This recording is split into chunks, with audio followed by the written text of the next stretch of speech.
स्वागत है आप सभी का R1 न्यूज़ में। मैं आपके साथ साबिर मुकाशी। ನಾನು ರಾಜಶೇಖರ್ ಹೆಡಳಿ ಅಂತ ಕರ್ನಾಟಕ ಪ್ರದೇಶ ಕಾಂಗ್ರೆಸ್ದ ಕಾರ್ಮಿಕ ಘಟಕದ ಉಪಾಧ್ಯಕ್ಷನಾಗಿ ಕೆಲಸ ಮಾಡ್ತಾ ಇದ್ದೀನಿ. ಈ ಮುಂಬರುವ ವಿಜಯಪುರ ಜಿಲ್ಲೆಯ ಮೀಕ್ಷಲು ಕ್ಷೇತ್ರದ ಒಬ್ಬ ಕಾಂಗ್ರೆಸ್ ಅಭ್ಯರ್ಥಿಯಾಗಿ ಸ್ಪರ್ಧಿಸಲು ನಾನು ಕೂಡ ಒಬ್ಬ ಆಕಾಂಕ್ಷಿಯಾಗಿದ್ದೇನೆ. ಈ ವಿಷಯದಲ್ಲಿ ನಾನು ಈಗಾಗಲೇ ಕೂಡ ಜಿಲ್ಲೆಯ ಎಲ್ಲ ಪ್ರಮುಖರನ್ನು, ರಾಜ್ಯದ ಎಲ್ಲ ಕಾಂಗ್ರೆಸ್ ಪ್ರಮುಖರನ್ನು ಭೇಟಿಯಾಗಿ ಬಂದಿದ್ದೀನಿ. ಎಲ್ಲರೂ ಕೂಡ ಉತ್ತಮ ಪ್ರತಿಕ್ರಿಯೆ ಮತ್ತು ಸ್ಪಂದನೆಯನ್ನು ನೀಡಿದ್ದಾರೆ. ಈ ಸಲ ಕಾಂಗ್ರೆಸ್ ಪಕ್ಷದ ಅಭ್ಯರ್ಥಿ ಇಲ್ಲಿಂದ ಚುನಾಯಿತರಾಗಿ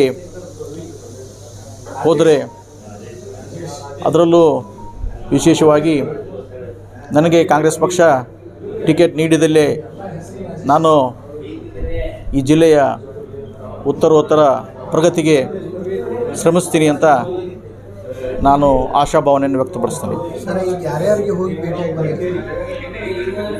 ಈಗಾಗಲೇ ನಾನು ಈ ರಾಜ್ಯದ ಪ್ರಮುಖ ಸಚಿವರು, ಸಮುದಾಯ ಸಚಿವರಾದ ಶ್ರೀ ಜಿ ಪರಮೇಶ್ವರ್ ಇರ್ಬೋದು, ಸಿ ಮಹದೇವಪುರ ಇರ್ಬೋದು ಮತ್ತು ಖರ್ಗೆ ಸಾಹೇಬರಿಗೂ ಇವರಿಗೂ ಕೂಡ ಭೇಟಿಯಾಗಿದ್ದೇವೆ. ಮತ್ತು ನಮ್ಮ ಜಿಲ್ಲೆಯ ಸಚಿವರಾದಂಥ ಸನ್ಮಾನ್ಯ ಎಂ ಬಿ ಪಾಟೀಲ್ ಸಾಹೇಬ್ರು ಇರ್ಬೋದು, ಶಿವಾನಂದ ಪಾಟೀಲ್ ಸಾಹೇಬ್ರು ಇರ್ಬೋದು ಮತ್ತು ಶಾಸಕರಾದಂಥ ಯಶವಂತರಾಯ ಗೌಡ್ರು ಇರ್ಬೋದು, ಅಶೋಕ್ ಮನಗೂಳರು ಇರ್ಬೋದು, ವಿಠ್ಠಲ್ ಕಡ್ಡಗೊಂಡು ಇರ್ಬೋದು, ಇವೆಲ್ಲರಿಗೂ ಕೂಡ ನಾವು ಈಗಾಗಲೇ ಒಂದು ಸುತ್ತು ಭೇಟಿಯಾಗಿ ಬಂದಿದ್ದೇವೆ. ಅವರು ಕೂಡ ಉತ್ತಮ ಪ್ರತಿಕ್ರಿಯೆಯನ್ನು ತೋರಿಸಿದ್ದಾರೆ. ನಿಮ್ಮ ಸಮುದಾಯಕ್ಕೆ ಟಿಕೆಟ್ ಸಿಕ್ಕರೆ ಈ ಸಲ ಗೆಲುವು ಖಚಿತ ಅಂತ ಅವರ ಅಭಿಪ್ರಾಯ ಆಗಿದೆ. ಅದರಲ್ಲೂ ನನ್ನ ಉಮೇದುಗಾರಿಕೆಯನ್ನು ನಾನು ಅವರಿಗೆ ಪ್ರತಿಪಾದಿಸಿ, ನಾನು ನಿಂತರೆ ಈ ಸಲ ಕಾಂಗ್ರೆಸ್ ಪಕ್ಷ ಇಲ್ಲಿ ಜಯ ಕಳಿಸಲಿಕ್ಕೆ ಸಾಧ್ಯ ಇದೆ ಅಂತ ನಾನು ಅವರಿಗೆ ಮನವರಿಕೆ ಮಾಡಿಕೊಟ್ಟಿದ್ದೇನೆ. ಏನು ಭರವಸೆ ಕೊಟ್ಟರು ಸಚಿವರು, ಏನು ಭರವಸೆ ಕೊಟ್ಟರು ನಿಮಗೆ ಟಿಕೆಟ್ ಕೊಡ? ತಕ್ಷಣಕ್ಕೆ ಯಾವ ಭರವಸೆ ಇಲ್ಲ, ಆದರೂ ಕೂಡ ನಾನು ಫೈನಲ್ ಸ್ಟೇಜ್ನಲ್ಲಿ ನೋಡ್ತೀನಿ, ನೀವು ನಿಮ್ಮನ್ನು ಕನ್ಸಿಡರ್ ಮಾಡ್ತೀವಿ ಅಂತ ಹೇಳಿದ್ದಾರೆ ಈಗಾಗಲೇ ಅವರು.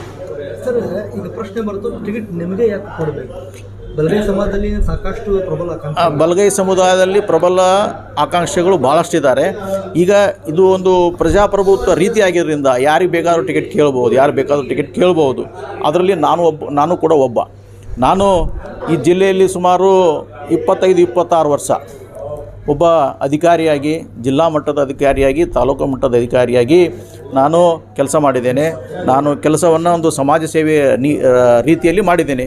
ಮತ್ತು ಎಲ್ಲ ಸಮುದಾಯದ ಪ್ರಮುಖರೊಂದಿಗೆ ನನಗೆ ಉತ್ತಮ ಬಾಂಧವ್ಯ ಇರೋದರಿಂದ ನನಗೆ ಟಿಕೆಟ್ ನೀಡಿದರೆ ಈ ಸಲ ಕಾಂಗ್ರೆಸ್ ಪಕ್ಷ ಇಲ್ಲಿ ಗೆಲುವನ್ನು ಸಾಧಿಸಬಹುದು ಅಂತ ಹೇಳಿ ನನ್ನ ಅಭಿಪ್ರಾಯ. ಸರ್, ಅಕಸ್ಮಾತ್ ಕಾಂಗ್ರೆಸ್ ನಿಮಗೆ ಟಿಕೆಟ್ ಕೊಡಲಿಲ್ಲ, ಏನು ಪಕ್ಷನ ಬಿಟ್ಟು ಬೇರೆ ಪಕ್ಷಕ್ಕೆ ಹೋಗ್ತೀರಿ? ನೋಡಿ, ನಾವು ಕಾಂಗ್ರೆಸ್ ಪಕ್ಷ ಅಂತದಲ್ಲಿ ನಾನೊಬ್ಬ ಶಿಸ್ತಿನ ಸಿಪಾಯಿ. ನನಗೆ ಟಿಕೆಟ್ ನೀಡಿದ್ದಲ್ಲಿ ನಾನು ಬೇರೆ ಪಕ್ಷಕ್ಕೆ ಅಥವಾ ಬೇರೆಯವರ ಜೊತೆ ನಾನು ಮಿಂಗಲಾಗಿ ಪಕ್ಷಕ್ಕೆ ದ್ರೋಹ ಬಗೆಯುವಂಥ ಕೆಲಸ ಮಾಡಲ್ಲ.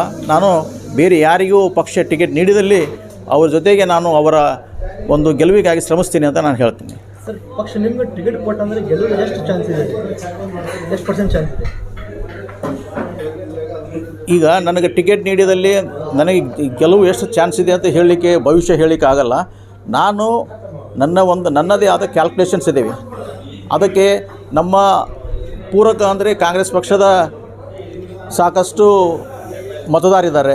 ಜೊತೆಗೆ ನನ್ನ ಸಮುದಾಯ ಕೂಡ ನನ್ನ ಬೆಂಬಲಿಗೆ ನಿಲ್ತದೆ ಅಂತ ನಾನು ಆಶಿಸ್ತೀನಿ. ನಮ್ಮ ಸಮುದಾಯದ ವೋಟರ್ಸು ಮೋರ್ ದೆನ್ 2 lakhs ಇದ್ದಾರೆ. 2 ಲಕ್ಷಕ್ಕಿಂತ ಹೆಚ್ಚಿನ ನನ್ನ ಮತದಾರರಿದ್ದಾರೆ. ಅವರೆಲ್ಲರೂ ಮತ್ತು ಇತರ ಕಾಂಗ್ರೆಸ್ ಪಕ್ಷದ ಎಲ್ಲ ಮತದಾರರು ನಮ್ಮ ಕೈ ಹಿಡಿತಾರೆ ಅಂತೇಳಿ ನಾನು ಭಾವಿಸಿದ್ದೀನಿ. ಸರ್, ಇನ್ನು ಕಾಂಗ್ರೆಸ್ದಲ್ಲಿ ಪ್ರಬಲ ಆಕಾಂಕ್ಷಿಗಳು ರಾಜು ಅಲ್ಗೋರದಿದ್ದಾರೆ, ವಿನೋದ್ ಅವರು ಬರ್ತಾ ಇದ್ದಾರೆ, ಸಾಕಷ್ಟು ಜನ ಇದ್ದಾರೆ. ಸರ್, ಈಗ ಏನು ಪಕ್ಷ ಯಾರ ಹಿತದಲ್ಲಿ ಹೋಗ್ಬೇಕು, ಯಾರಿಗೆ ಟಿಕೆಟ್ ಕೊಡಬೇಕು ಅದೊಂದು ಇರ್ತವೆ, ಒಂದು ಟಿಕೆಟ್ ಇರ್ತವೆ. ಇಲ್ಲ, ನೀವು ಕೇಳಿದ ಪ್ರಶ್ನೆಗೆ ಪಕ್ಷದ ಹೈಕಮಾಂಡು ಮತ್ತು ಪಕ್ಷದ ಹಿರಿಯರು ನಿರ್ಧಾರ ತಗೋಬೇಕು. ನಾನೊಬ್ಬ ಪಕ್ಷದ ಕಾರ್ಯಕರ್ತನಾಗಿ ನಾನು ಒಬ್ಬ ಪ್ರಬಲ ಆಕಾಂಕ್ಷಿ ಅಷ್ಟೇ ನಾನು ಹೇಳ್ಬೋದು. ಸರ್, ಇನ್ನು ಈಗ ನೀವು ಟಿಕೆಟ್ ಕೊಟ್ಟಂದ್ರೆ ಪಕ್ಷ ಇಲ್ಲಿ ಹಾಲಿ MP ಹೋದಾರ ರಮೇಶ್ ಜಿಗಜಿಣಗಿ ಅವರು, ಇಲ್ಲ, ಜಗದೀಶ್ ಸಾಹೇಬರು ಎಡಗೈ ಸಮುದಾಯಕ್ಕೆ ಸೇರಿದವರಾಗಿದ್ದಾರೆ, ನಾವು ಬಲಗೈ ಸಮುದಾಯ ಸೇರಿದವರಾಗಿದ್ದಾರೆ. ಅವರು ಕೂಡ ನಮ್ಮ ದಲಿತ ಸಮುದಾಯದ ಮುತ್ಸದ್ದಿ ನಾಯಕರು. ಅವರ ಬಗ್ಗೆ ನಾನು ಏನು ಹೇಳಲ್ಲ, ಯಾಕಂದರೆ ಅವರು ಕೂಡ ನಮ್ಮ ಗುರುಗಳಾಗಿ ಇದ್ದಾರೆ. ಅವರು ಕೆಲಸ ಮಾಡಿದ ಬಗ್ಗೆ ಮಾಡದೇ ಇರೋದ್ರ ಬಗ್ಗೆ ನಮಗೆ ಹೆಚ್ಚು ನಿಮ್ಮ ಪತ್ರಕರ್ತರಿಗೆ ಹೆಚ್ಚು ಗೊತ್ತಾಗಿದೆ. ನಾನು ಅದ್ರ ಬಗ್ಗೆ ಏನು ಮಾತಾಡಲ್ಲ. ಬಟ್ ನಾನು ಇಲೆಕ್ಷನ್ ಸ್ಪರ್ಧಿಸದಲ್ಲಿ ಎಲ್ಲರೂ ನನ್ನ ಈ ಸಲ ಜಿಲ್ಲೆಯ ಒಂದು ಪ್ರಗತಿಗಾಗಿ ಜನ ನನ್ನ ಮತದಾರರನ್ನು ಕೈ ಹಿಡ್ತಾರಂತೆ ನಾನು ಆಶಿಸಿದ್ದೀನಿ. ಸರ್, ಇನ್ನು ಏನು ನ್ಯೂ ಟಿಕೆಟ್ ತೊಗೊಂಡು ಆಳ್ತು ಬಂದಪ್ಪ ಅಂದರೆ ಏನು ಅಭಿವೃದ್ಧಿ ಏನಾಗ್ತವೆ ಜಯಪುರ ಜಿಲ್ಲೆಯಲ್ಲಿ?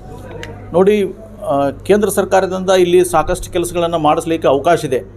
ಒಂದು ರಸ್ತೆ ಅಭಿವೃದ್ಧಿ ಇರ್ಬೋದು, ಮತ್ತು ನೀರಾವರಿ ಇರ್ಬೋದು, ಬೇರೆ ಇಲ್ಲಿ ಬೇರೆ ಡಿಪಾರ್ಟ್ಮೆಂಟ್ಲಿ ಬೇರೆ ಅನುದಾನ ತರಲಿಕ್ಕೆ ಬಹಳಷ್ಟು ಸ್ಕೋಪ್ ಇದೆ. ಅದನ್ನು ನಾನು ಶ್ರಮಿಸಿ ತರ್ತೀನಿ, ಜಿಲ್ಲೆ ಅಭಿವೃದ್ಧಿಗಾಗಿ ಶ್ರಮಿಸ್ತೀನಿ ಅಂತ ನಾನು ಹೇಳ್ತೀನಿ. ಸರ್, ನೀವು ಹೈಕಮಾಂಡ್ ಜೊತೆ ಮಾತಾಡಿದ್ದೀರಾ ಸರ್ ಟಿಕೆಟ್? ಹೈಕಮಾಂಡ್ ಅಂದರೆ ಈಗಾಗಲೇ ನಿಮ್ಗೆ ಹೇಳಿದಾಗೆ ನಾನು ಎಲ್ಲ ಸಾಕಷ್ಟು ಸಚಿವರ ಜೊತೆ ನಾನು ಈಗಾಗಲೇ ಇಂಟ್ರೆಕ್ಷನ್ ಆಗಿದೆ, ಮಾತಾಡಿದ್ದೀನಿ. ಅವರು ಕೂಡ ನಿಮ್ಮ ಉಮೇದುಗಾರಿಕೆಯನ್ನು ಕನ್ಸಿಡರ್ ಮಾಡ್ತೀವಿ, ನೋಡ್ತೀವಿ ಅಂತ ಹೇಳಿದ್ದಾರೆ.